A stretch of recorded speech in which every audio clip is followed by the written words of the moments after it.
Hello children, how are you all? I'm sure you all are doing good. Let's start today's chapter, electric current and its effects. Introduction. In the previous class, you have read how charge develops and moves to make the current flow. You have also read that metals like copper allow electrons to flow through them. The motion of electrons in solid conductors like metals makes the electricity flow. In liquid conductors, movement of electrically charged particles cause the electric current to flow. This flow of charge is called current. Okay, previous class में आपने पढ़ा था कि किस तरह से charge develops होते हैं और मूव करते हैं, जैसे कि आपका करंट फ्लो बनता है. और आपने ये भी पढ़ा था जैसे कि कुछ मेटल्स जो होते हैं जैसे कि कॉपर, वो इलेक्ट्रॉन्स को अलाउ करते हैं कि वो इजीली उनमें फ्लो कर सके. तो जो मोशन होता है ना इलेक्ट्रॉन्स का सॉलिड कंडक्टर्स में, जैसे कि मेटल्स, वो इलेक्ट्रिसिटी फ्लो को बनाते हैं.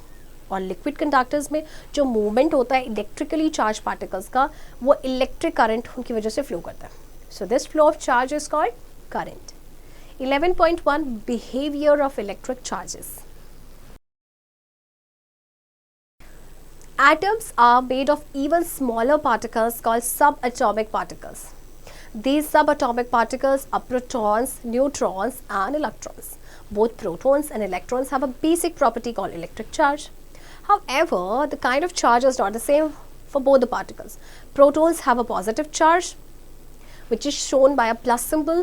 Electrons have a negative charge, which is shown by a minus symbol. Neutrons are neutral as they have no electric charge. How do these electric charges behave? Now, we will know more about electric current and its effect. देखिए, आपके जो atoms है ना, वो और भी छोटे particles से बने हैं, जो आपके होते हैं सब एटॉमिक पार्टिकल्स. अब ये सब एटॉमिक पार्टिकल्स हैं आपके प्रोटॉन्स, न्यूट्रॉन्स एंड इलेक्ट्रॉन्स. अब प्रोटॉन्स और इलेक्ट्रॉन की एक बेसिक प्रॉपर्टी जिसे हम कहते हैं इलेक्ट्रिक चार्ज. हालांकि जो काइंड ऑफ चार्ज है ना, इन दोनों में सेम नहीं. आपके जो प्रोटॉन्स होते हैं वो पॉजिटिवली चार्ज होते हैं और आपके जो इलेक्ट्रॉन्स होते हैं वो नेगेटिवली चार्ज होते हैं, जबकि आपके न्यूट्रॉन्स जो होते हैं वो आपके न्यूट्रल होते हैं, क्योंकि इनमें कोई भी इलेक्ट्रिक चार्ज नहीं होता. तो फिर ये इलेक्ट्रिक चार्ज कैसे बिहेव करते हैं, चलिए देखते हैं. Everything in this world needs a driving force to move, and so also electric charges and electrons. There must be a driving force to push or pull the charge. A force is the pull or push on an object. It can push objects together or pull them apart. When charged particles come close to one another, they give it rise to these two different forces. The force that pulls objects together is the force of attraction. This force of attraction exists between two opposite charged particles. So negatively charged electrons are attracted to positively charged protons. The force that pushes objects apart is the force of repulsion. This force of repulsion exists between particles of the same charge. So negatively charged electrons repel one another just as positively charged protons do. Thus, we can say that like charges repel each other while unlike charges attract each other. देखिए, जितनी भी चीज़ें ना इस world में, हर किसी को एक ड्राइविंग फोर्स की ज़रूरत होती है मूव करने के लिए, है ना. तो जैसे कि आपके जो चार्जेस होते हैं, उसका मतलब उनको जो पुश या पुल किया जा रहा है, there is also a driving force. Force आपका क्या होता है, pull and push on an object. ये ऑब्जेक्ट को पुश कर सकता है टुगेदर या उनको पुल कर सकता है अपार्ट. तो जब चार्ज पार्टिकल्स आपके एक दूसरे के पास आते हैं, तो इससे आपके दो डिफरेंट फोर्सेस आपके राइज होते हैं. तो एक होता है फोर्स ऑफ अट्रैक्शन, एक होता है force of repulsion. Force of attraction में क्या होता है कि इसमें जो दो ऑपोजिट चार्ज पार्टिकल्स होते हैं, तो क्या करते हैं, एक दूसरे की तरफ अट्रैक्ट होते हैं. यानी कि जैसे कि जो नेगेटिव चार्ज इलेक्ट्रॉन्स है वो पॉजिटिवली चार्ज प्रोटॉन्स की तरफ क्या होंगे, अट्रैक्ट होंगे. जैसे कि देखिए, ये अनलाइक चार्जेस है, एक दूसरे की तरफ क्या हो रहे हैं, अट्रैक्ट हो रहे हैं. अब फोर्स ऑफ रिपल्शन में क्या हो रहा है कि दो लाइक चार्जेस, यानी कि एक जैसे positive and positive, negative and negative, ये लाइक चार्जेस है, ये क्या कर रहे हैं, एक दूसरे को रिपेल कर रहे हैं. There is no attraction. Okay, तो यहाँ से हम कंक्लूड कर सकते हैं like charges repel each other. एक जैसे चार्ज एक दूसरे को रिपेल करते हैं, जबकि जो अनलाइक चार्जेस है वो एक दूसरे को अट्रैक्ट करते हैं. 11.2 electric current. You know that the closed path along which electric current flows is called electric current. आपका देखिए एक closed path है जिसमें आपका electric current flow करता है. That is your electric circuit. Okay. This path is formed by or wire made of suitable conducting materials such as copper and aluminium. The flow of electrons through a wire is called electric current. So current simply means the number of electrons that pass a given point in a unit of time, or the electrons rate of flow. Higher the electric current in a wire, more electrons are passing through it. Okay. अब आपके देखिए जो electric current आपका flow होता है, एक आपके उसमें आपका एक सूटेबल कंडक्टिंग मटेरियल होना चाहिए जैसे कॉपर है या एल्यूमिनियम. तो जो फ्लो है इलेक्ट्रॉन्स का वायर के through, that is called electric current. तो करंट का सिंपली मीनिंग क्या है कि नंबर ऑफ इलेक्ट्रॉन्स जो आपके पास हो रहे हैं in a given unit of time. Okay, या फिर हम इसे कहते हैं इलेक्ट्रॉन्स रेट ऑफ फ्लो. जितना ज़्यादा इलेक्ट्रिक करंट हाई होगा वायर में, उतने ही ज़्यादा इलेक्ट्रॉन्स आपके पास करेंगे. The symbol of current is a letter I. Current को हम आई से डिनोट करते हैं. The SI unit in which current is expressed is ampere. Okay, the ampere or amp for short is a unit of measurement of the rate of electrons flow current in an electrical conductor. Scientists use instruments such as a meter and galvanometer to measure current. देखिए current को represent किया जाता है आई symbol से and इसको major किया जाता है, एक्सप्रेस किया जाता है एम्पियर में, यानी इसकी यूनिट ऑफ मेजरमेंट है. साइंटिस्ट एमीटर और गैल्वेनोमीटर का यूज करते हैं करंट को मेजर करने के लिए. The production of current by the discharge of a charged body usually lasts for a very short time. If we want a current to flow in a conducting wire for a prolonged period of time, we must connect the wire between two terminals of a source, providing a steady production of charge. The common source of current are chemical-based cells, solar cells, and dynamos. Okay.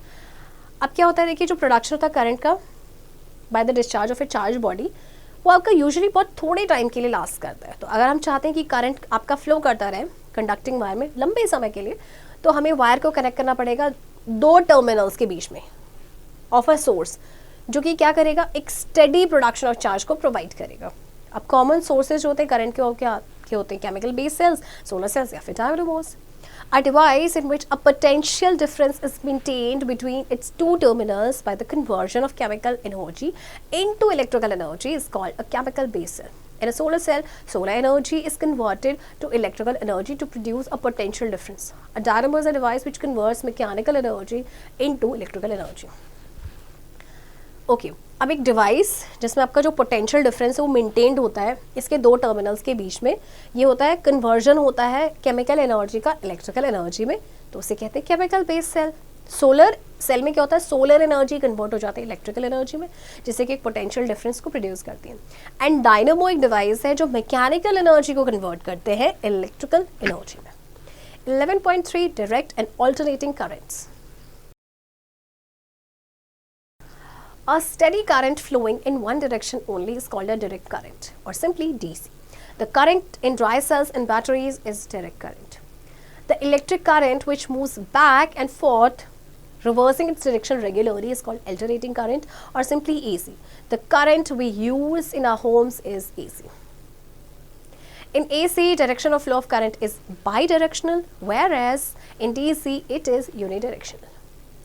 देखिए जो आपका current एक ही direction में flow करता है ना, आपका वो डायरेक्ट करंट होता है या डीसी. ओके, जैसे कि आपका ड्राई सेल या जो बैटरीज में जो करंट होता है. जबकि अल्टरनेटिंग करंट में क्या होता है कि जो इलेक्ट्रिक करंट मूव करता है बैक एंड फोर्थ, मतलब आपकी डायरेक्शन को रिवर्स करता रहता है रेगुलरली, वो अल्टरनेटिंग करंट है, या सिंपली हम उसे कहते हैं AC. AC alternating current and DC is direct current. जो हमारे घरों में यूज होता है वो that is alternating current. Okay, तो जो एसी होता है उसमें जो डायरेक्शन होता है फ्लो ऑफ इलेक्ट्रॉन्स का, वो बाई डायरेक्शनल है, दो डायरेक्शन में होता है, जबकि डीसी में यूनी डायरेक्शन, यानी कि सिर्फ एक ही डायरेक्शन में होगा. It is found that alternating current begins from zero, flows in one direction, gradually rising to a maximum value. It then decreases to zero at the same speed. At this point, the current reverses its direction of flow and increases to its maximum value. Again, it decreases to zero. Thus, it completes one cycle of waxing and waning. The current used in our homes repeats 50 cycles in 1 second. That is, its frequency is 50 Hz. देखिए alternating current आपका शुरू होता है zero से. Okay, एक direction में बढ़ता है, फ्लो करता है, फिर ग्रेजुअली एक मैक्सिमम वैल्यू तक राइज करता है, फिर अगेन ये डिक्रीज हो जाता है जीरो पे, सेम स्पीड पे. इस पॉइंट पे जो करंट है अपनी डायरेक्शन को रिवर्स कर देता है. ओके। एंड इसके बाद क्या होता है, जब ये रिवर्स करेगा अपनी डायरेक्शन को तो इंक्रीज हो जाती है इसकी मैक्सिमम वैल्यू, अगेन ये आपका 0 पे आ जाता है। तो ये अपना एक जो साइकिल है वैक्सिंग एंड वेनिंग का वो कंप्लीट करता है। तो जो करंट हमारे घरों में यूज़ कर होता है ना, वो 50 साइकिल्स 1 सेकेंड में यूज़ करता है, रिपीट करता है। दैट मीन्स इसकी फ्रीक्वेंसी है 50 hertz. If we draw a graph of the strength of current against time, it would look different for DC and AC. In DC supply, the loss of energy in the conductor is much more. It is economical and easier to produce and transmit AC over long distances than DC. देखिए अगर हम इनका graphical representation करेंगे ना DC and AC का, तो वो कुछ इस तरह से आपका आएगा, this is DC and this is AC, okay. अब आपका जो DC में जो सप्लाई होता है ना, DC सप्लाई में जो लॉस ऑफ एनर्जी होता है कंडक्टर में बहुत ज़्यादा होता है, और अगर हम AC की बात करें तो ये काफ़ी इकोनॉमिकल होता है और उसको प्रोड्यूस करना ईजियर होता है, ट्रांसमिट करना ईजियर होता है over long distance. 11.4 other effects of electric current. Depending upon the conductor through which the electric current flows, it is transformed into different forms of energy. If it is changed into heat energy, we call it heating effect. If it is changed into chemical energy, it is called chemical effect. Okay. अच्छा देखिए, आपका जैसे current flow करता है conductor के through, इसको हम transform कर सकते हैं डिफरेंट फॉर्म्स ऑफ एनर्जी। जैसे कि अगर हम इसको चेंज करते हैं हीट एनर्जी में तो इसे कहेंगे हीटिंग इफेक्ट। अगर इसको केमिकल एनर्जी में चेंज किया जाएगा then it is called chemical effect. So number 1, heating effect of electric current. I am sure आप लोगों ने इनके बारे में सुना होगा। When current passes through a metallic wire, heat is produced. This is known as a heating effect of current. This effect is used in heating appliances such as electric iron, room heaters, geysers, oven and toaster.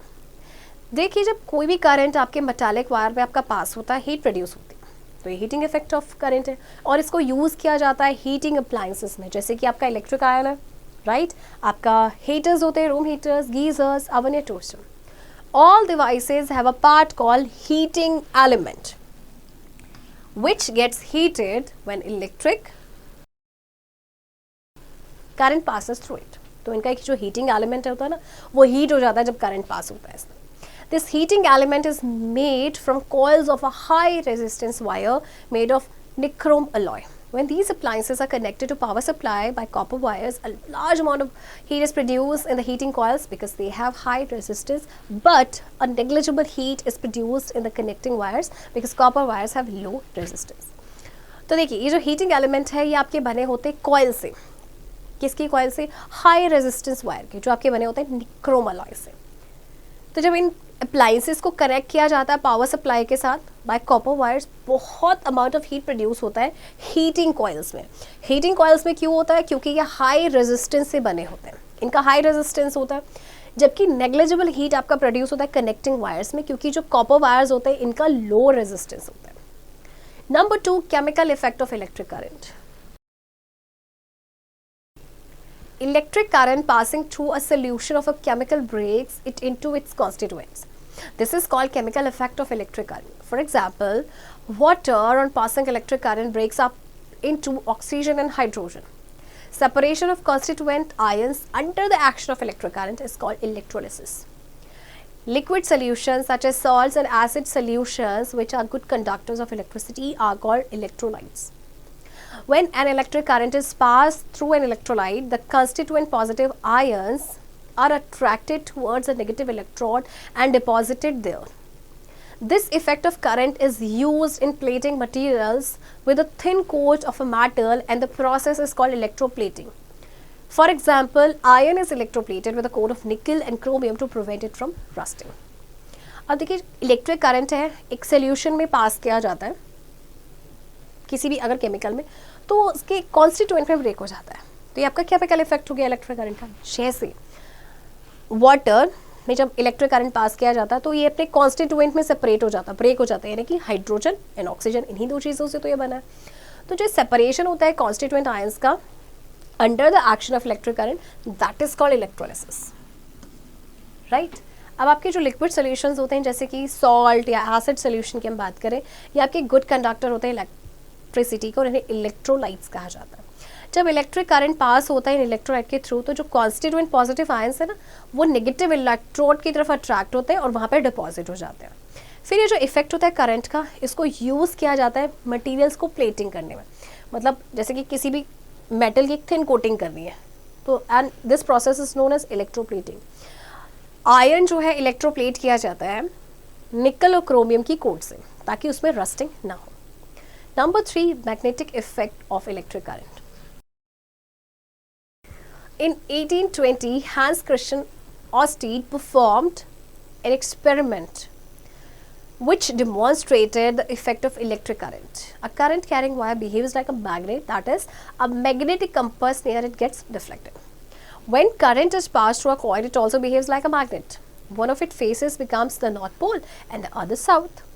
If we reverse the direction of current in the coil, the two poles exchange places. If we insert a piece of iron in such a coil, its domains will get aligned in the direction normal to the face of the coil. This piece of iron will thus get strongly magnetized. On the basis of this experiment, he concluded that a magnetic field is created around a coil carrying the electric current. This is known as the magnetic effect of electric current. This principle is used to produce powerful electromagnets. Magnetic effect of current is also used in electric motors. एक scientist थे आपके hence Christian ऑस्टर्ड, 1820 में उन्होंने experiment perform किया जिसमें उन्हें effect of electric current के बारे में पता चला। तो करंट कैरिंग वायर जो होती है ना, वो मैग्नेट की तरह बिहेव करती है। यानी कि अगर आप मैग्नेटिक कंपास अगर उसके पास होगा तो वो रिफ्लेक्ट हो जाएगा। जब करंट को एक कॉइल में पास किया जाता है तो एक मैग्नेट की तरह बिहेव करता है। उसका एक फेस जो है नॉर्थ पोल बन जाता है और दूसरा साउथ पोल। अगर हम करंट की डायरेक्शन को रिवर्स कर दें तब तो जो दोनों जो पोल्स होंगे ना, वो अपने प्लेसेस एक्सचेंज कर देंगे। यानी कि पहले जो नॉर्थ था वो साउथ हो जाएगा और जो पहले साउथ था वो आपका नॉर्थ हो जाएगा। जैसे कि अगर हम एक आयरन की पीस को इंसर्ट करते हैं कॉइल में, तो उसका जो डोमेन है ना, वो अलाइन हो जाएगा in the direction of normal to the face of the coil. तो जो पीस है फिर आयरन का, वो आपका स्ट्रांगली मैग्नेटाइज्ड हो जाएगा। और इस एक्सपेरिमेंट के बेसिस पे उसने कंक्लूड किया कि एक मैग्नेटिक फील्ड क्रिएट होता है अराउंड अ कॉइल जो कि इलेक्ट्रिक करंट को कैरी कर रही है, और इसे कहा जाता है magnetic effect of electric current. फिर इस प्रिंसिपल को यूज़ किया गया पावरफुल इलेक्ट्रोमैग्नेट्स बनाने के लिए, और जो मैग्नेटिक इफेक्ट है करंट का उसको इलेक्ट्रिक मोटर्स में भी यूज़ किया जाता है। Application of heating effect of current. Number 1, electric bulb. The heating effect of electric current is used in electric bulbs to produce light. The main parts of the bulb are a glass cover, inert gas enclosed in the glass cover, and a tungsten filament. When electric current passes through a thin, high-resistant tungsten filament of an electric bulb, the filament becomes white hot and emits light. It glows quite brightly. Tungsten is used because it has a very high melting point, so it gets heated to a very high temperature and still does not melt. जो heating effect है electric current का, उसको use किया जाता है electric bulbs में light को produce करने के लिए। तो जो मेन पार्ट होता है बल्ब का, वो क्या होता है? ग्लास का कवर होता है ना, कांच का एक कवर होता है, इनेट गैस होती है जो एनक्लोज्ड होती है उस ग्लास कवर में, और एक टंगस्टन फिलामेंट होता है। तो जब इलेक्ट्रिक करंट पास होता है उस thin high resistance tungsten filament में ना, तो जो फिलामेंट है वो वाइट हॉट हो जाता है, जिसकी वजह से वो लाइट एमिट करता है। फिर ये बहुत ही ब्राइटली ग्लो करता है। टंगस्टन को यूज़ किया जाता है क्योंकि इसका मेल्टिंग पॉइंट काफ़ी हाई होता है, तो ये हाई टेम्परेचर पे हीट हो जाता है लेकिन मेल्ट नहीं होता। Number 2, electric fuse. An electric fuse is another important application of the heating effect of current. It is a safety device. Fuses are inserted in the electric circuits in every building with electricity supply. आपका जो electric fuse है, ये भी आपका, इसमें भी आपका जो हीटिंग इफेक्ट ऑफ करंट है वो यूज़ होता है। ये आपका एक सेफ्टी डिवाइस होता है। तो फ्यूजेस को इंसर्ट किया जाता है इलेक्ट्रिकल सर्किट्स में हर बिल्डिंग के with electricity supply. There is a certain maximum amount of current which can safely flow through a circuit. But at times, the current flowing through an electric circuit exceeds the limit. In such a case, the wires may get overheated and catch fire. But a fuse can save us from this. A fuse wire is made from an alloy of lead and tin which has a low melting point. When the current flowing in the circuit exceeds a certain value, the fuse wire gets overheated, melts and breaks the circuit. This prevents fire and damage to various electrical appliances. Nowadays we use MCB, miniature circuit breaker, as a safety device instead of fuse. When current flowing through the circuit exceeds its limits, the MCB trips and switches off, cutting off the electricity supply. It can be reset by pressing a switch after repairing the fault. अच्छा देखिए, एक ना certain maximum amount of current होता है जो safely flow करता है आपके सर्किट में. तो कई बार क्या होता है, जो करंट फ्लो कर रहा है इलेक्ट्रिक सर्किट में उस लिमिट से एक्सीड हो जाता है. तो ऐसे केस में जो है वायर ओवरहीट हो जाती है, उनमें आग लग जाती है. बट एक फ्यूज़ क्या करता है, वो इस जो आग लग जाती है उससे बचाता है. मतलब जो आपका फ्यूज़ होता है वो एक अलॉय से बना होता है, लेड और टिन के, जिसका लो मेल्टिंग पॉइंट होता है. तो जब करंट एक्सीड होगा तो फ्यूज़ क्या होगा, वो ओवरहीट होकर मेल्ट हो जाएगा, जैसे सर्किट ब्रेक हो जाएगा. फिर इससे फायर को प्रिवेंट किया जा सकता है. लेकिन आजकल क्या है ना, MCBs का यूज़ करते हैं, यानी कि मिनिएचर सर्किट ब्रेकर, एक सेफ्टी डिवाइस है. तो जब करंट फ्लो करता है सर्किट में अपनी लिमिट से एक्सीड में, तो जो MCB है वो ट्रिप हो जाता है और स्विच ऑफ हो जाता है, जिससे कि जो इलेक्ट्रिसिटी सप्लाई है वो कट ऑफ हो जाती है. और उसके बाद इसको रीसेट किया जा सकता है. कैसे? स्विच को प्रेस करते हैं, मतलब फॉल्ट अगर रिपेयर हो गया उसके बाद हम स्विच को प्रेस कर सकते हैं. Earthing. To make handling of electrical appliances safe, their metallic bodies are earthed. Earthing means connecting the metallic bodies of electrical appliances to the earth. The wire leading to earth is called earth wire or ground wire, and the appliance is said to be earth or grounded. This makes sure that any current that may accidentally flow through the metallic body frame of the appliance is led into the ground through the ground wire. देखिए, electrical appliances की handling को save करने के लिए उनकी metallic bodies को अर्थ किया जाता है. अर्थिंग का मतलब है कि मेटालिक बॉडीज़ जो है ना इलेक्ट्रिकल अप्लायंसेस की, उनको कनेक्ट करना अर्थ के साथ. तो जो वायर जो अर्थ तक लीड करती है वो आपकी अर्थ वायर है, ग्राउंड वायर है, और जो अप्लायंस है उसको अर्थ या ग्राउंडेड कहते हैं.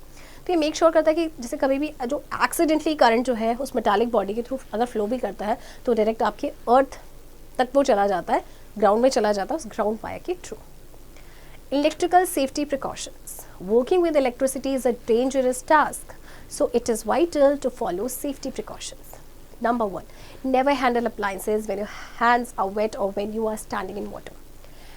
As you know, water is a good conductor of electricity. If you are wet, you may unwillingly become an alternate path for the flow of electricity. Number 2, never run wires under carpets.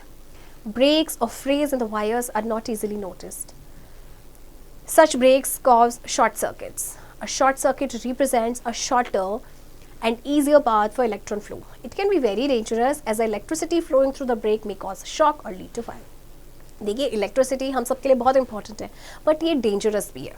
Dangerous मतलब आपको कुछ precautions रखने पड़ेंगे. जैसे कभी भी आपको पता है water good conductor of electricity है, तो कभी भी वेट हैंड से किसी भी इलेक्ट्रिकल अप्लायंस को हैंडल ना करें, या फिर अभी कभी आप पानी के आसपास हैं, है ना, क्योंकि आप फिर क्या बन जाते हैं, ऑल्टरनेट पाथ बन जाते हैं for the flow of electricity.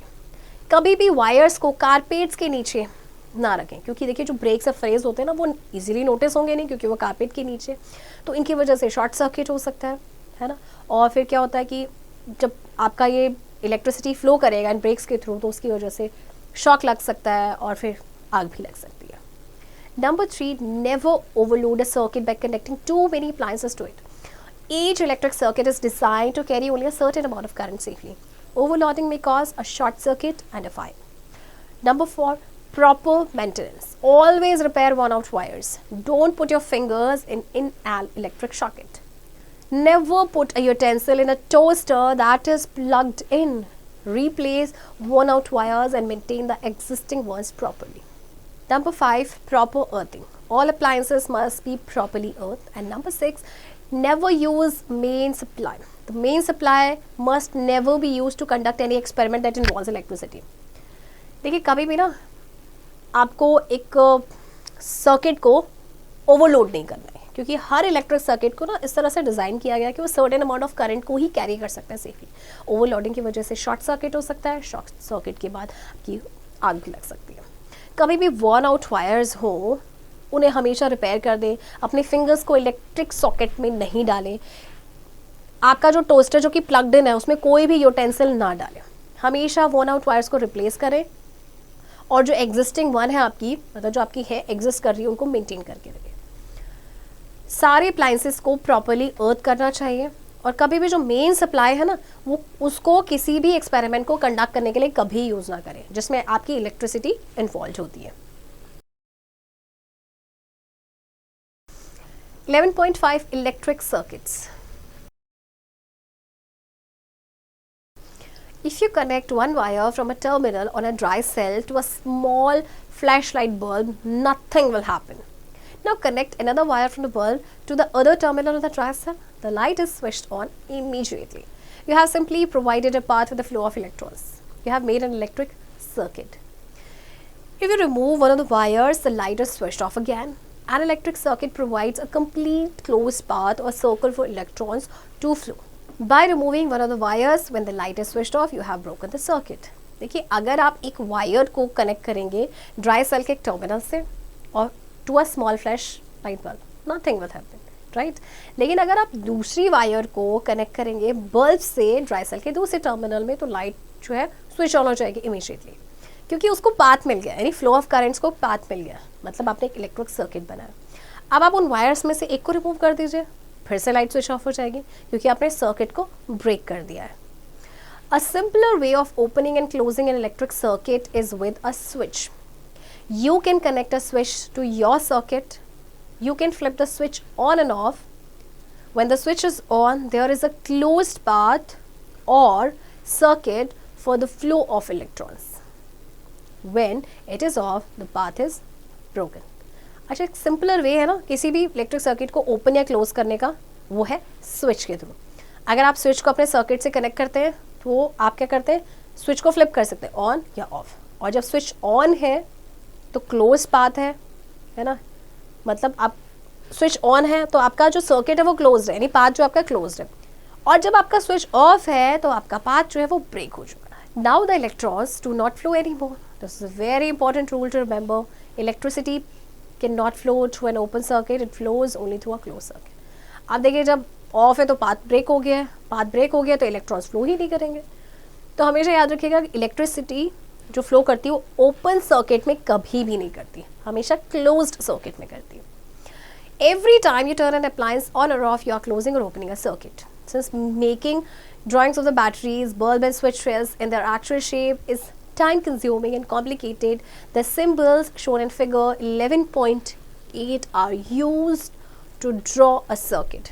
तो देखिए, हर बार जब भी आप किसी अप्लायंस को ऑन या ऑफ कर रहे हैं तो आप सर्किट को या तो ब्रेक कर रहे हैं या फिर आप क्लोज कर रहे हैं, ओके। अच्छा, देखिए, अगर हम बैटरीज की ड्राइंग बनाना शुरू कर दें, बल्ब की, स्विचेस की, उनकी एक्चुअल शेप में, तो कितना टाइम कंज्यूमिंग होगा, कितना कॉम्प्लिकेटेड होगा, है ना। तो इसीलिए इनके लिए सिम्बल्स का यूज़ किया जाता है। जैसे देखिए, this is the symbol of cell, battery, ये इलेक्ट्रिक लैम्प या बल्ब है, closed key, and this is open key, okay.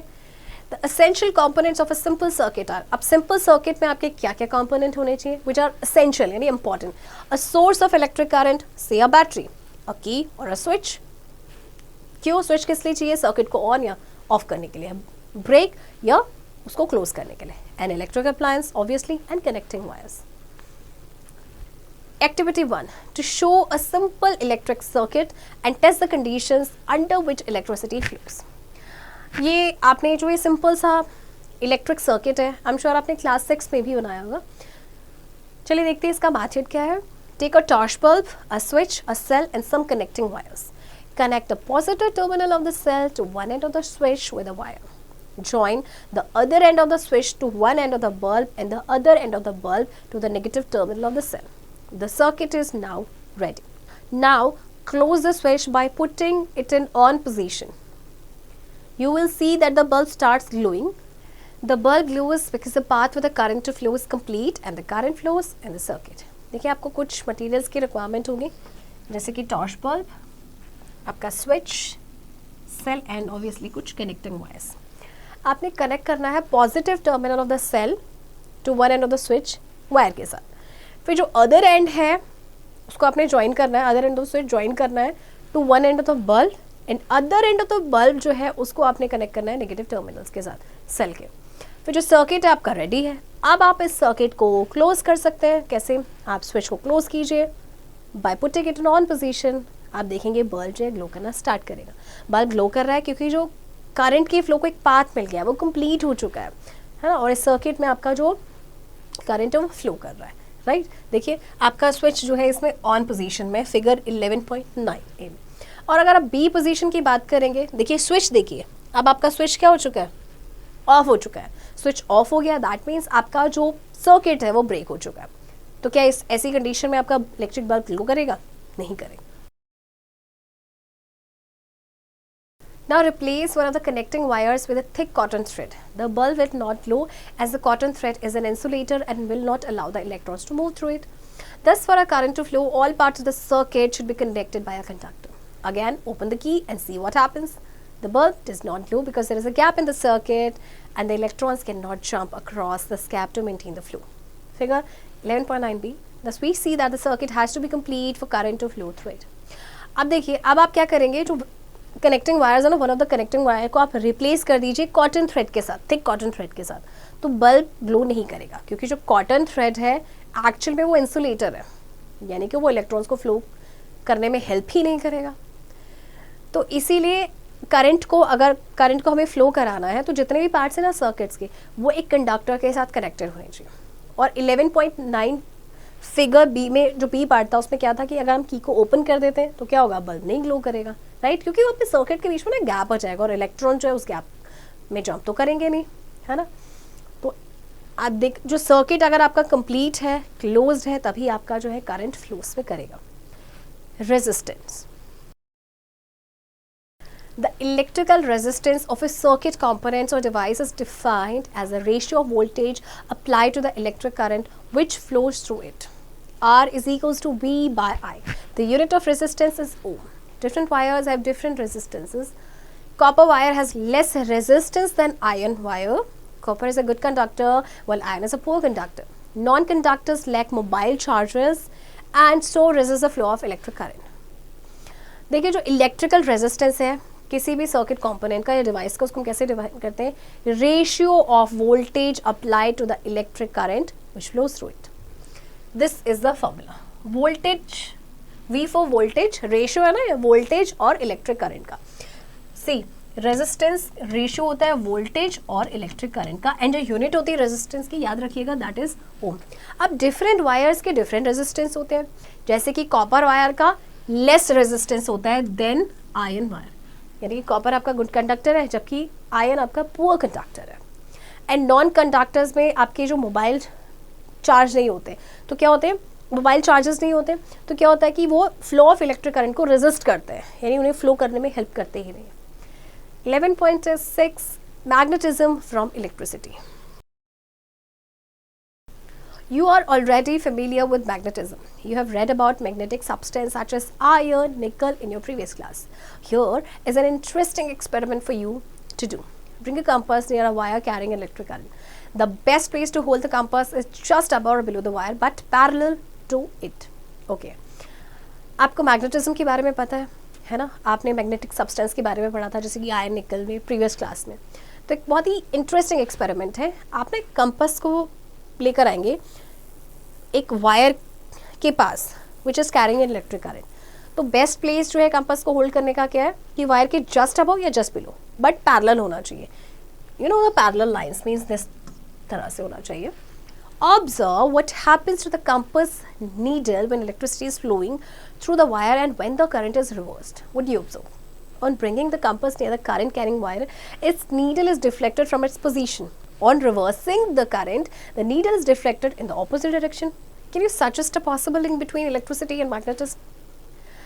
देखिए, जब आप कंपास को उस करंट कैरिंग वायर के पास लेके जाएंगे, उसकी जो नीडल है अपनी पोजीशन से वो डिफ्लेक्ट हो जाएगी, और जब करंट की डायरेक्शन को हम रिवर्स करेंगे तो जो नीडल है वो ऑपोजिट डायरेक्शन में रिफ्लेक्ट हो जाएगी, right. Magnetism is closely related to electricity because both involve motion of electrons. In the 19th century, scientists discovered something quite remarkable. An electric current flowing through a wire gives rise to a magnetic field surrounding the wire. अच्छा, तो क्या link है electricity और magnetism के बीच? देखिए, closely related है क्योंकि दोनों में ही मोशन होता है इलेक्ट्रॉन्स का, है ना। तो 19th सेंचुरी में साइंटिस्ट ने कुछ डिस्कवरी की थी, ठीक है, डिस्कवर किया इसके बारे में कि जो एक इलेक्ट्रिक करंट होता है जब वो वायर के थ्रू फ्लो करता है तो एक मैग्नेटिक फील्ड को राइज करता है उस वायर के सराउंडिंग। दस magnetism could be produce from electricity, यानी कि मैग्नेटिज्म को इलेक्ट्रिसिटी से प्रोड्यूस किया जा सकता है। Equally important was the discovery that a looped or coiled wire acted like a magnet when a current was made to pass through it. The more coils the wire had, the greater the strength of the magnet. It then occurred to scientists that coiling a conductor around a piece of soft iron would produce an even more powerful magnet. Powerful temporary magnets called electromagnets can be made by wrapping a coil of wire around a soft iron core and passing current through it. अच्छा, एक important discovery और की थी उन्होंने कि जैसे कि looped या जो कॉइल वायर है ना वो एक मैग्नेट की तरह एक्ट करती है जब करंट उसके थ्रू पास होता है। जितनी ज़्यादा कॉइल्स होंगी वायर में उतना ही ज़्यादा मैग्नेट का स्ट्रेंथ होगा ज़्यादा। तो जैसे जो पावरफुल टेम्पररी मैग्नेट्स जिन्हें इलेक्ट्रोमैग्नेट्स कहा जाता है उनको बनाया जाता है कैसे, by wrapping a coil of wire, और उसको रैप करना है एक सॉफ्ट आयरन कोर में और उसके बाद उसमें इलेक्ट्रिक करंट पास करना, तो इस तरह से इलेक्ट्रोमैग्नेट बन जाते हैं। 11.7 electric bell. An electric bell is a mechanical bar that functions by means of an electromagnet. It is based on magnetic effect of current. When electric current is applied, it produces a repetitive buzzing or changing sound. The construction of electric bell consists of a gong or horseshoe electromagnet with soft iron core, a metallic spring stripe P, a battery or mains, a soft iron armature, a hammer edge, an adjustable screw and a switch or bell push. देखिए electric bell है ना आपकी एक mechanical bell है जो आपके function करती है बाय मींस ऑफ इलेक्ट्रोमैग्नेट। ये आपके मैग्नेटिक इफेक्ट ऑफ करंट पे बेस्ड होती है। जब इलेक्ट्रिक करंट पास होता है तो एक रेपिटेटिव बजिंग या चेंजिंग साउंड ये प्रोड्यूस करता है। तो देखिए आपके इलेक्ट्रिक बेल में आप क्या क्या होता है, देखिए ये सारी चीज़ें होती हैं, गॉन्ग या हॉर्सशू मैग्नेट जिसमें soft iron core, metallic spring stripe P and all these things, okay, जो यहाँ पे आपको इस पिक्चर में नजर आ रहे हैं सारे। The hammer edge is attached to the armature which is fixed with spring stripe P. In switch off position, the screw touches the strip. The terminals T1 and T2 are connected to electromagnetic windings. One terminal directly and the other terminal through metallic stripe P and screw B. The battery and switch S are connected in series across terminals T1 and T2.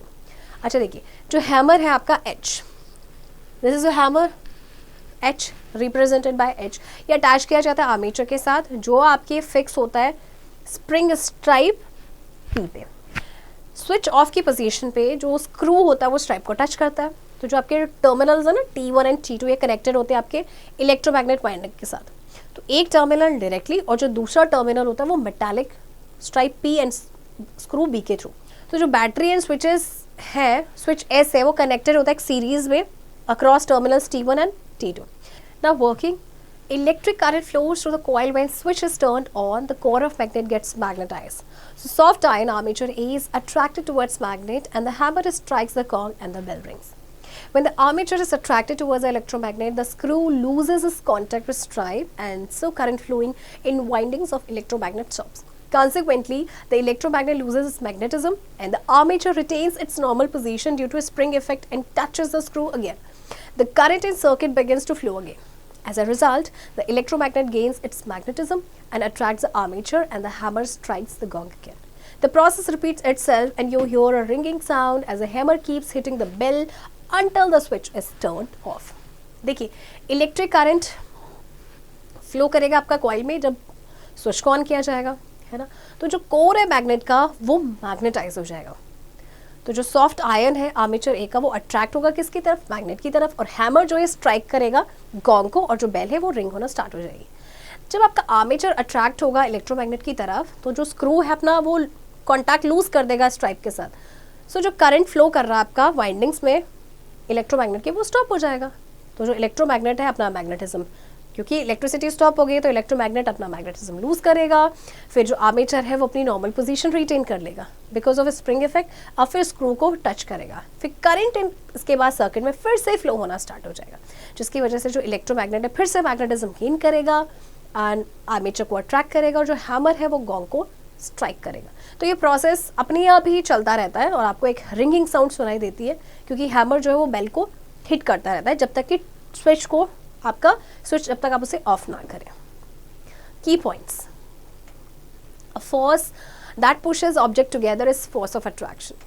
Like charges repel each other, unlike charges attract each other. Remember that the SI unit of electric charge is coulomb or capital C.